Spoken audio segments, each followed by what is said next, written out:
Assalamu alaikum students, my name is Ravkar Ahmed and you are watching my YouTube channel Math Complex. Today we are discussing 9th class chapter number 1 matrices and determinants. Matrix देख लेते हैं हमारे पास matrix किसे कहते हैं। Matrix जो है matrix को मुतारफ़ करवाने वाले इंग्लिश मैथमेटिशियन है 19th सेंचुरी के जेम्स सिल्वेस्टर। लेकिन इसका जो अलजेब्रिक एक्सपेक्ट है वो हम पेपर वर्क पर मुतारफ़ करवाया था आर्थर केले ने। अब मैट्रिक्स की डेफिनेशन देख लेते हैं। मैट्रिक्स किसे कहते हैं।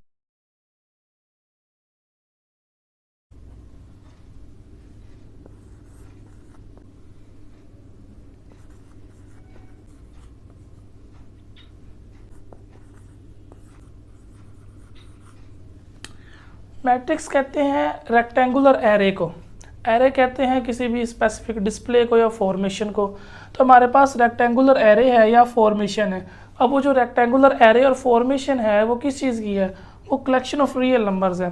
लाजमी नहीं है कि इसके अंदर रियल नंबर्स हों, इसके अंदर एक्सप्रेशन भी हो सकते हैं और डिफरेंट वैल्यूज़ हो सकती हैं मैट्रिक्स के अंदर। इन सच अ वे जो हमने रियल नंबर्स लिए हैं वो 0, 1, 2, 3, 4 एंड 7, उनको हमने इस तरीके से अरेंज करना है जैसे कोई फॉर्मेशन बन रही हो या रेक्टेंगुलर फॉर्मेशन बन रही हो या एरे बन रहा हो।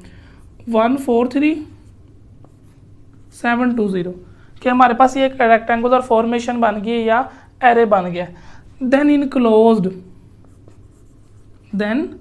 इनक्लोज्ड बाद में इसको बंद कर देना है इन अ स्क्वायर ब्रैकेट। बाद में इसको स्क्वायर ब्रैकेट में बंद कर देते हैं।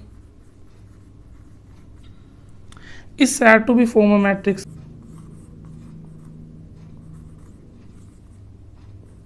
कि कहा जाता है कि हमारे पास ये मैट्रिक्स बनाते हैं। इसी को देखें कि कैसे हमने किया इसको क्लोज्ड। रेक्टेंगुलर एरे हमारे पास ये था 1, 4, 3, 7, 2, 0। इसी को हमने स्क्वायर ब्रैकेट में क्लोज कर दिया। जब हम इस रेक्टेंगुलर एरे को स्क्वायर ब्रैकेट में क्लोज कर देंगे तो हम लोग इसको मैट्रिक्स का नाम देंगे। और मैट्रिक्स का जो नेम है वो हमेशा कैपिटल अल्फ़ाबेट से लिखा जाता है। नेक्स्ट मैट्रिक्स के अंदर दो तरह की फॉर्मेशंस होती हैं, हॉरिजॉन्टल और वर्टिकल फॉर्मेशंस। उसको देखते हैं कि हॉरिजॉन्टल फॉर्मेशंस क्या होती हैं और वर्टिकल फॉर्मेशंस क्या होती हैं। हॉरिजॉन्टल फॉर्मेशंस को देख लेते हैं। हॉरिजॉन्टल फॉर्मेशंस को हम लोग कहते हैं रोज।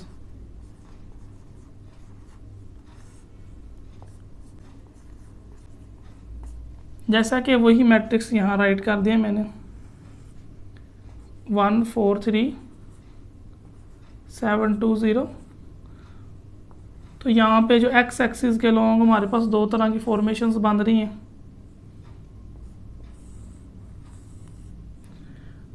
जिसको हम लोग पहली फॉर्मेशंस को R1 का नाम दे देंगे, जो दूसरी फॉर्मेशन उसको हम लोग R2 का नाम दे देंगे। यहाँ पर हमारे पास दो तरह की फॉर्मेशंस बन रही थी। नेक्स्ट देख लेते हैं कॉलम।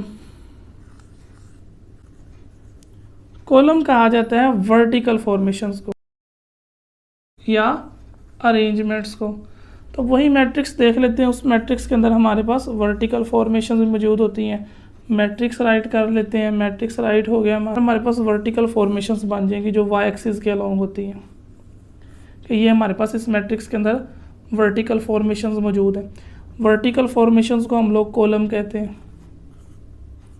इसके अंदर इस मैट्रिक्स हमारे पास 3 वर्टिकल फॉर्मेशंस बन रही थी। नेक्स्ट हम लोग देख लेते हैं डायमेंशन ऑफ मैट्रिसेस, या आप लोग उसको कह लेंगे ऑर्डर ऑफ मैट्रिक्स, कि मैट्रिक्स को कैसे पढ़ा जाता है, मैट्रिक्स की डायमेंशंस क्या होती हैं।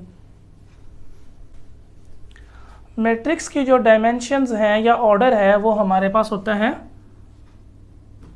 उसको हम लोग कहते हैं ऑर्डर ऑफ मैट्रिक्स।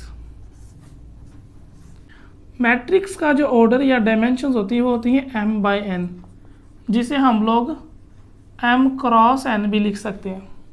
अब m क्या चीज़ है और n क्या चीज़ है। m हमारे पास नंबर ऑफ हॉरिजॉन्टल फॉर्मेशंस यानी कि रोज होती हैं और n हमारे पास वर्टिकल फॉर्मेशंस यानी कि कॉलम्स होते हैं। वही मैट्रिक्स हम लोग राइट कर लेते हैं जो हमने पहले एग्जांपल के तौर पे राइट किया था। एलिमेंट्स इसके अंदर थे 1, 4, 3, 720। अब इस मैट्रिक्स के अंदर हमारे पास हॉरिजॉन्टल फॉर्मेशंस बन रही थी 2 R1 एंड R2। इस तरह वर्टिकल फॉर्मेशंस हमारे पास बन रही थी C1, C2 एंड C3। 3 तरह की वर्टिकल फॉर्मेशंस बन रही थी। अब हमारे पास m की जो वैल्यू बन जाएगी वो बन जाएगी 2, n की जो वैल्यू बन जाएगी वो बन जाएगी 3। अब हमारे पास चूंकि ऑर्डर होता है वो होता है m/n। m को रिप्लेस हम लोग किससे कर देंगे 2 से, और n की जगह हमारे पास आ जाएगा 3। अब ये जो हमारे पास मैट्रिक्स मैंने लिखा था m, इसकी ऑर्डर या डायमेंशंस क्या हैं, वो हमारे पास है 2/3, यानी कि 2 हॉरिजॉन्टल फॉर्मेशंस और 3 वर्टिकल फॉर्मेशंस है।